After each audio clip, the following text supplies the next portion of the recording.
10 కాలేజీలు కట్టడానికి ఈ ప్రభుత్వానికి డబ్బులు లేవా? మరి మీరు ఇప్పుడు ఇక్కడ అసెంబ్లీ కడుతున్నారు అమరావతిలో, అసెంబ్లీకి 1800 కోట్లు, మరి హైకోర్టుకి 4500 కోట్లు ఎందుకండి? అసెంబ్లీ నడుస్తుంది కదా. మీరు చేసే గొప్ప పనికి ఆ జగన్మోహన్ రెడ్డి హయాంలో జరిగినటువంటి అసెంబ్లీ కానీ ఈ అసెంబ్లీ కానీ ఏమున్నదండి? అందులో అసెంబ్లీలో ఏం నిర్ణయాలు చేస్తారు? ఏం సమస్యలను పరిష్కరిస్తున్నారు? మీరు ఏం గొప్పగా చర్చిస్తున్నారు చెప్పండి? ఏం చేసేదే లేదు.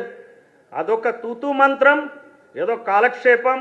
మీ ఫేసులు కనపడాలా, టీవీల్లో కనపడాలా, ఆ నిర్ణయాలు చేసాం ఈ నిర్ణయాలు చేసామని చెప్పుకోవడానికి తప్పిస్తే, లేదంటే పచ్చి బూతులు తిట్టుకోవడానికి తప్పిస్తే ఎందుకు అసెంబ్లీ? అటువంటి అసెంబ్లీల కోసం మళ్ళీ 18 కోట్లు కావాలన్నా, లేకపోతే వైద్య విద్యార్థుల్ని తయారు చేసే ఇటువంటి కాలేజీలకు కోట్లు కావాలన్నా చెప్పండి. ఇది ఆలోచించుకోవాలి మనం. మనల్ని మోసం చేస్తున్నాయి ఈ ప్రభుత్వాలు. మరి 4500 కోట్ల హైకోర్టుకి ఎందుకండి? హైకోర్టు నడుస్తుంది కదా, హైకోర్టు చాలదా? గొప్పలు కావాలా మనకి?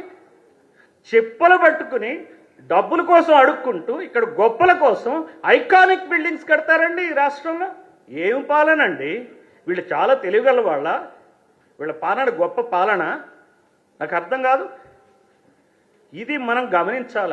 ఇదంతా 10 మెడికల్ కాలేజెస్ అనేది ఒక చిన్న విషయం. ఇందాక నర్సింగ్ హోమ్ కథలో లాగా ఒక పేషెంట్ ఎట్లనో ఒక చిన్న విషయమో, ఈ 10 మెడికల్ కాలేజెస్ కూడా చాలా చిన్న విషయం. ఇంకో పక్కన విశాఖపట్నం స్టీల్ ప్లాంట్ ఉంది, 27,000 ఎకరాల భూమి ఉంది, దాన్ని అమ్మేస్తున్నారు. ఈ రోజున అక్కడ వర్క్ అంతా ప్రైవేటైజ్ చేశారు. పైకి మాత్రం అది మన స్టీల్ ప్లాంటే, లోపలంతా డొల్ల ప్రైవేటైజ్ చేసేస్తున్నారు. 27,000 ఎకరాలు అప్పనంగా రేపు అమ్మటానికి సిద్ధంగా ఉన్నారు. కేవలం అప్పుంది 30,000 కోట్లే. 30,000 కోట్లకి 27,000 ఎకరాలు ఎవరన్నా అమ్ముతారండి?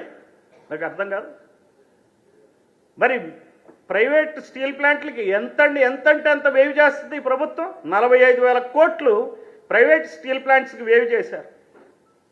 నిన్నగాక మొన్న సుబ్బరామిరెడ్డి 8,000 కోట్ల రూపాయలు తీసుకున్నాడు ఎంపీగా. ఆయన అంతా సినిమా నటులతో చాలా ప్రోగ్రాంలు చేసేవాడు, శివార్చన చేసేవాడు. విశాఖ సాగర తీరంలో పెద్ద శివలింగం పెట్టి ఓహోం బోం బోం బోం అని చెప్పి చేసేవాడు సుబ్బరామిరెడ్డి.